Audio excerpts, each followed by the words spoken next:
So ends the reading. That is a real struggle, is it not? The finding that I want to do something and I don't do it, or that I don't want to do something, but I do it anyway. That is a powerful war going on inside many people. And I know that I have had experiences where hang on a second.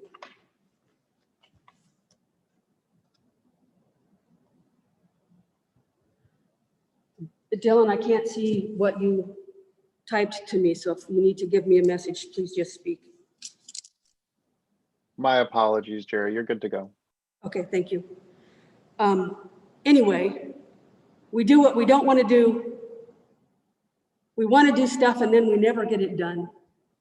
And that is a life struggle that many, many people face to some degree or another.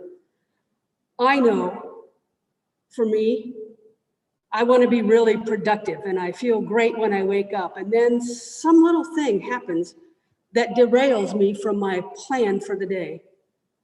And then at the end of the day, it was like I was busy all day long, but I didn't do any of the things that I had planned to do.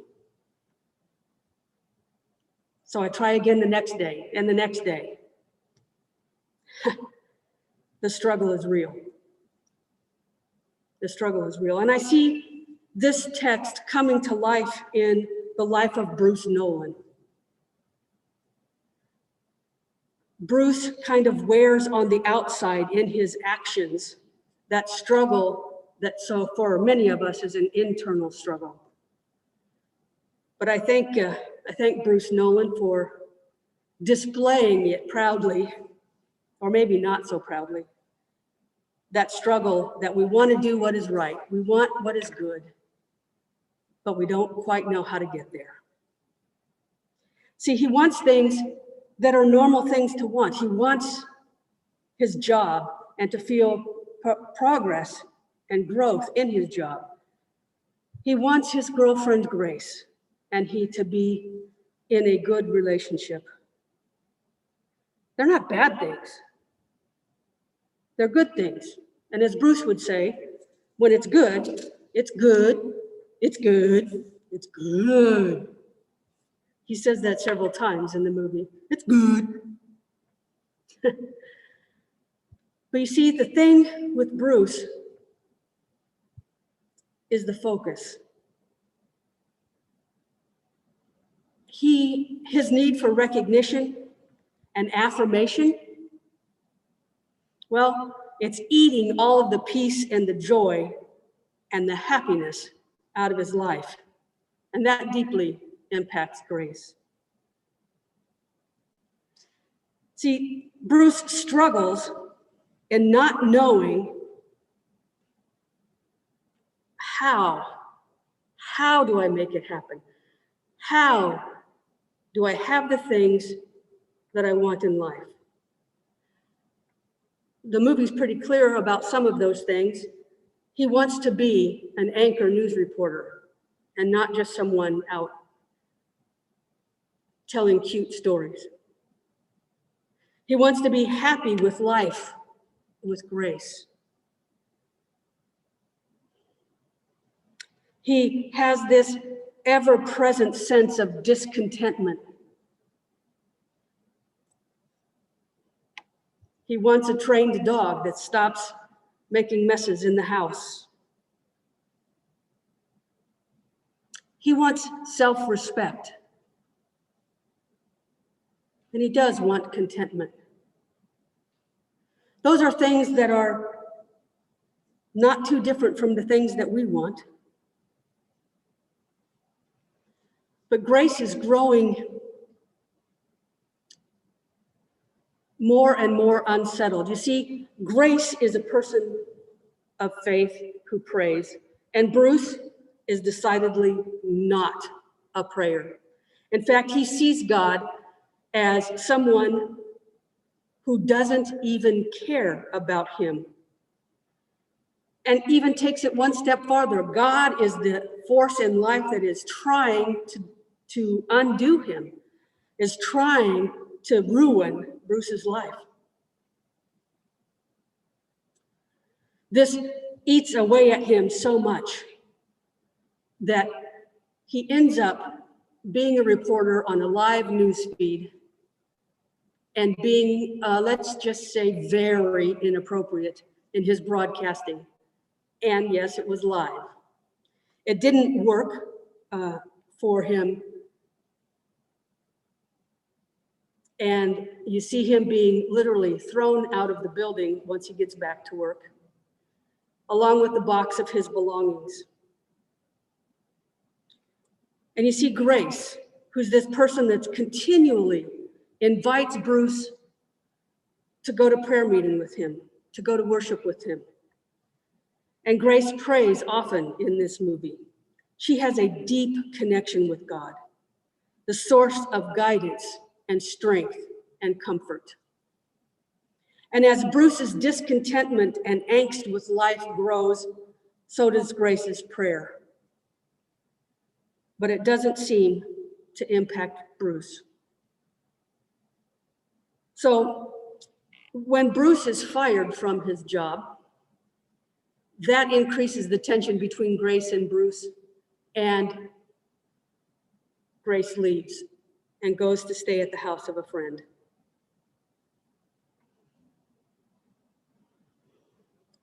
And then this strange thing happens. Bruce gets a text to call a number, and it's persistent. It keeps beeping. He throws it out the pager out the window.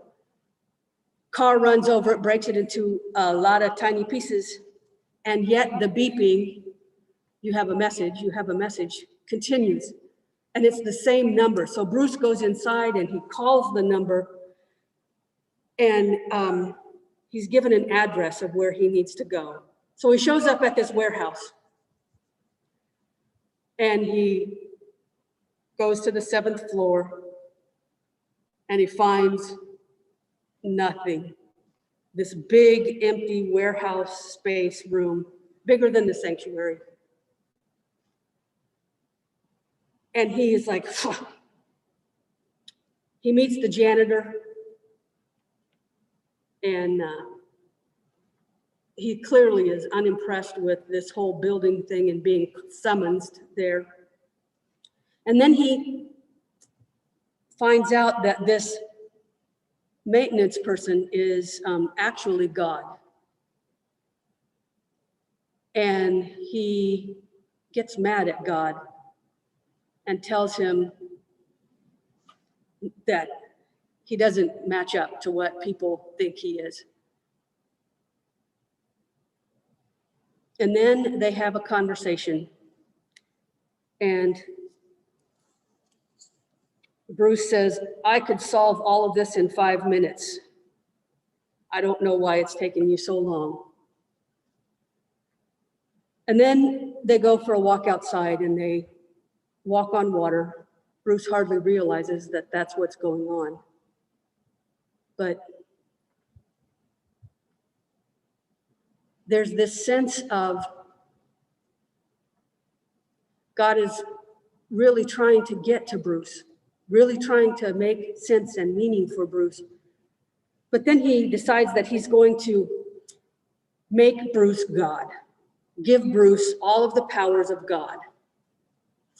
And so he sets him loose, and Bruce realizes that he has power to do things. Being late for work was one of his downfalls, and he wanted to go back to work to do something, and so he just goes like this, and all of the cars angle park, and he drives right through the middle. He wants things with Grace to be better, so he lassos the moon and pulls it close for a romantic evening, even adds some stars to the sky. He goes after some people who are mean to him and causes some pain and fear and anguish with them.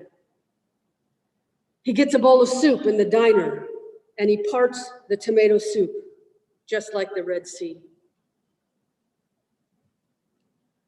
Bruce is enjoying his newfound powers to make things better for himself.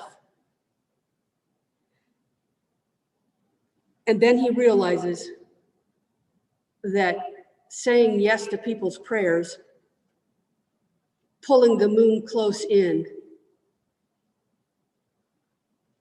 really has side effects or effects around the world that he wasn't prepared for. He was so focused on his own situation, his own life, and righting his own wrongs as he saw them. And things are a mess. When you move the moon like that, it affects weather patterns, it affects tides, it affects a lot of things. So Bruce is having to come to reality and deal with the fact that his desires and his wants for himself impact the world in a way that he's not really happy with. Doesn't want to be responsible for all of those things. So he finds himself talking with God again.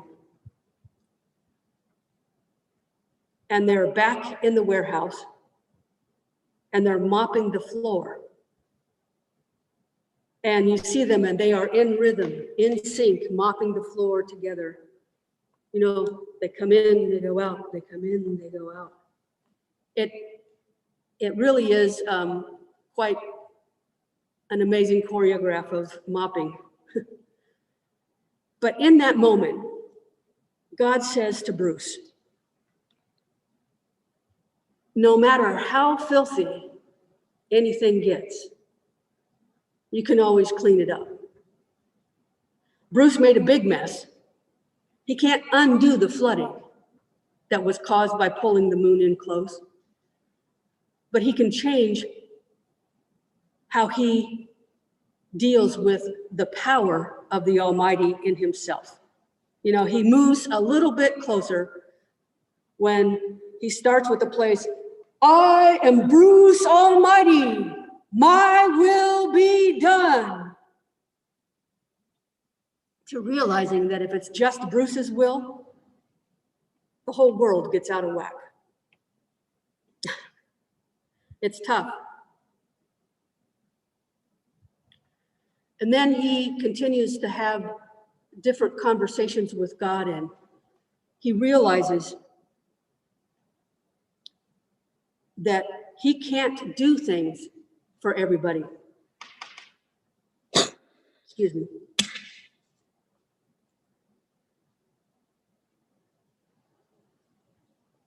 He can't make things okay for everybody. And people need to take some responsibility, just as Bruce is learning to do.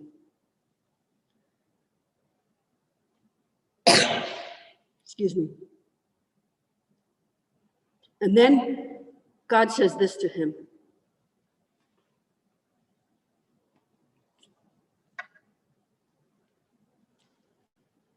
People want me to do everything for them.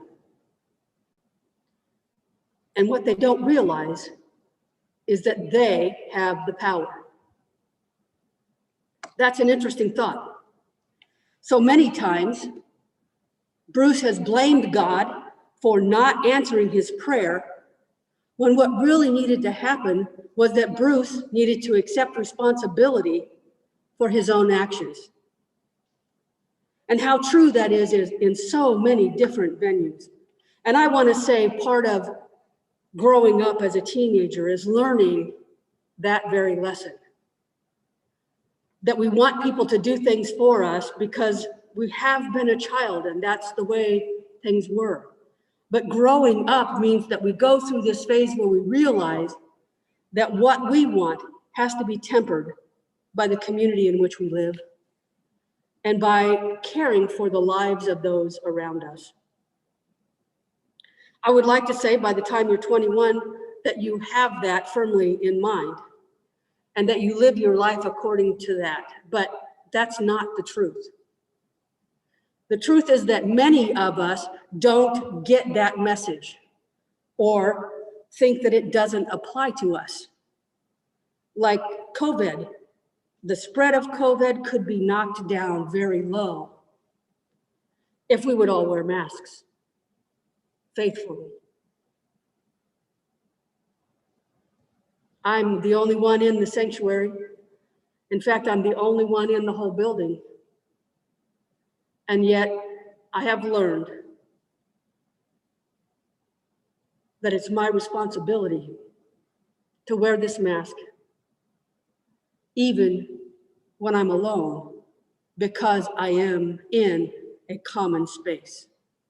Now, I don't wear my mask when I'm home alone, but that's not common space. That's my private space.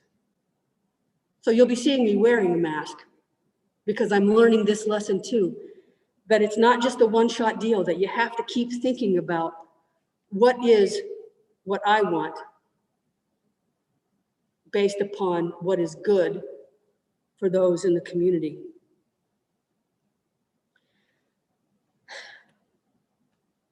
As Bruce is learning this lesson, he gets the message from Grace's friend about every night Grace prays for Bruce.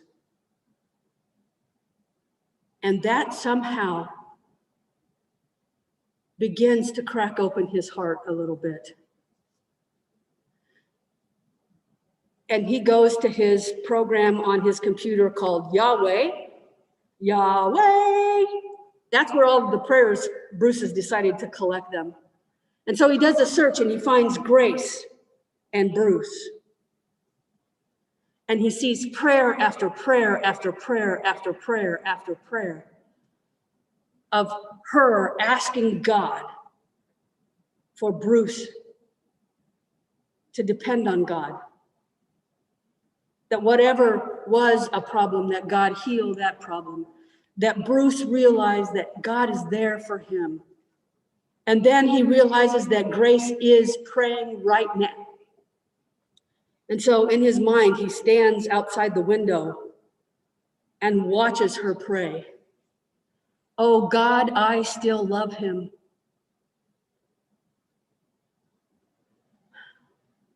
But please help me not to love him anymore. It hurts too bad. And in that moment, Bruce's heart is cracked wider open. And he is heavy with seeing how he wanted Grace to be there for him. But he certainly hadn't done much for showing up for her. He'd been obsessed with his job, and that obsession didn't get him very far. In fact, it was detrimental. And so Bruce comes to that one moment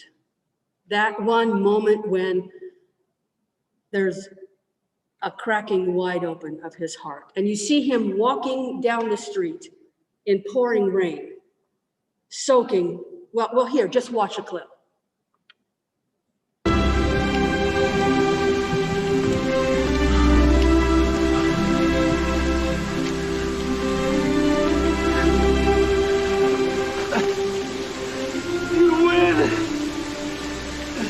I'm done. Please. I don't want to do this anymore. I don't want to be God. I want you to decide what's right for me. I surrender to your will.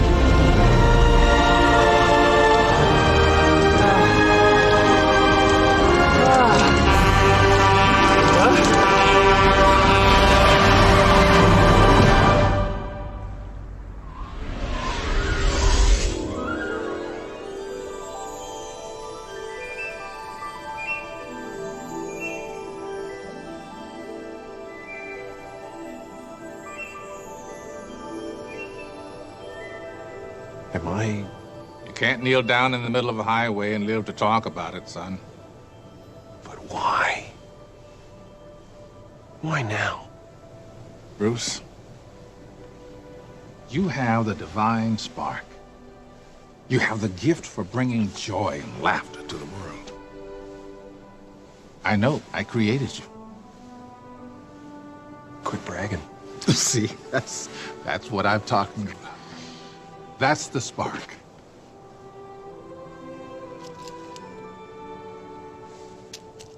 What do you want me to do? I want you to pray, son. Go ahead. Use them.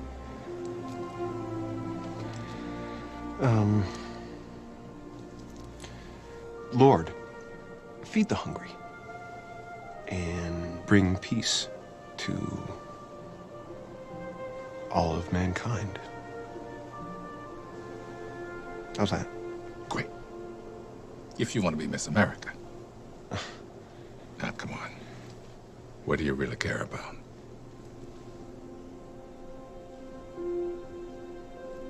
Grace. Grace. You want it back?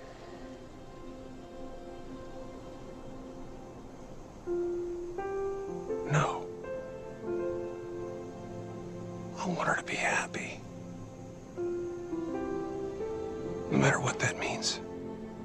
I want her to find someone who'll treat her with all the love she deserved from me. I want her to meet someone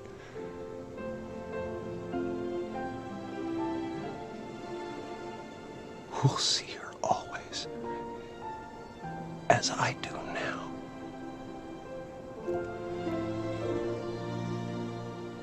Through your eyes. Now that's a prayer. Yeah. Yeah. It's good. It's good. It's good. I'm gonna get right on it. Whoa! That didn't feel very good. Got a rhythm. All right, I got a pulse. All right, let's let him up. Yeah, get the backboard and brace.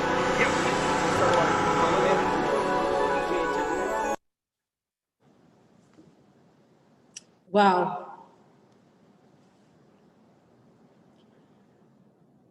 That moment when we come face to face with having to answer, what do you really care about? And we move away from the Miss America prayer, broad strokes for world peace, although that's important. But those prayers, those Miss America prayers, they don't really change my heart. They didn't really change Bruce's heart. But when we contrast that with what I call real prayers, we see something different.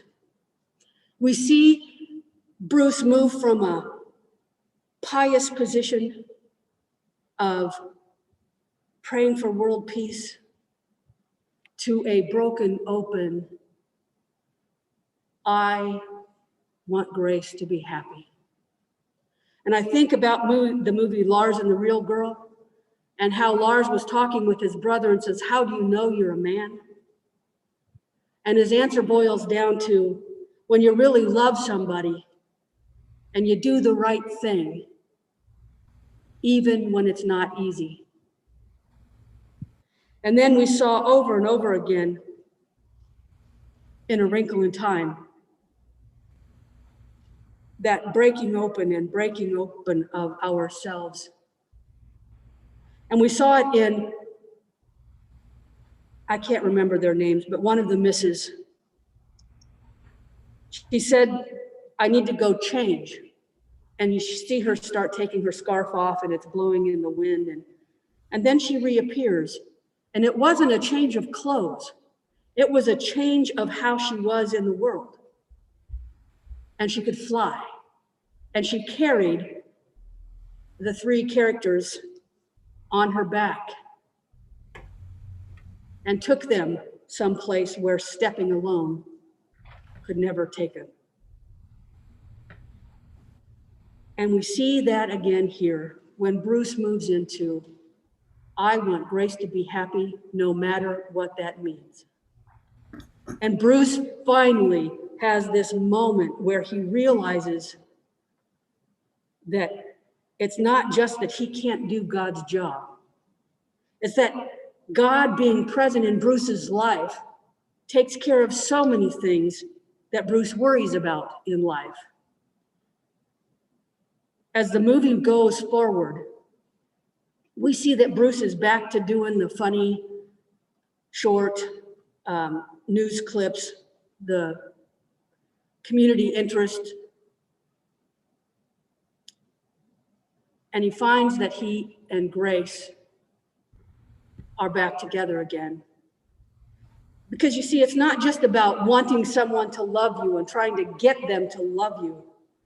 There's a piece about it where we ourselves must get to the place where we are willing to be loved by someone else. We push and pull and push and pull against God so many times in our life, and I am a big advocate in being angry at God. If that is the only connection that you can muster up, as it was for me for a couple of years, about 40 years ago, being angry is still a way to be connected towards God. Now, I don't carry all that anger today, thanks be to God. But just like we saw the shift in Bruce,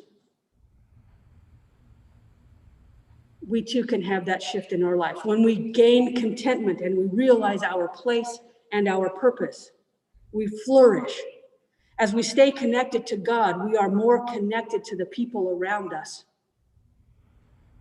I love the work of AA and NA and how they get somebody who is in a messed up place out of it. They don't rescue anyone, but they provide a structure in which they can walk beside one another and encourage one another and challenge one another on this journey, while the journey itself is maintaining a connection with God and doing the work that they need to do in the 4th step and the 5th step and so on and so forth, of taking a hard look at yourself and making changes in the way that you behave in the world. We see that in Bruce. The angst and the fighting is gone. He welcomes his rival, Evan, to have the anchor spot on the news. And Bruce wants his old job back of telling those stories about what's happening in the community. And he finds real joy in that. He's less vindictive, he's less judgmental, and he's more open. Those real prayers that we pray in our life, it's not about salvation from sin so much as it is salvation from our own selves. It's that breaking open of our hearts where we can step into an honest, open relationship with God, where we can accept responsibility for those things in our life that we have power to do. We have power over our actions. We have power over our thoughts. We have power in how we respond to other people. This is really heavy. This is really important stuff in life. But I believe that Bruce Almighty takes us to that point where we can experience that surrender from living for myself, which no one else buys into nearly as much as I do, to being a part of a community, to being in relationship with God and others in a way that is productive for the whole, in a way that brings peace and comfort and joy and happiness in our lives. And the movie ends with Grace and Bruce being playful and happy together while Bruce is facing one of his biggest fears, donating blood. God is good. God is present. And you can't be loved by God without being changed by that love. Love changes things.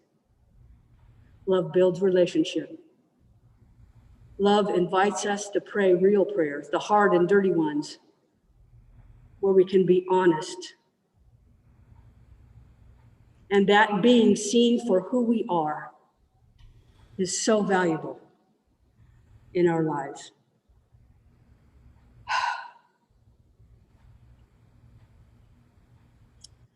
Chris is going to sing a song for us now called Transformation. Listen to those words, for they apply.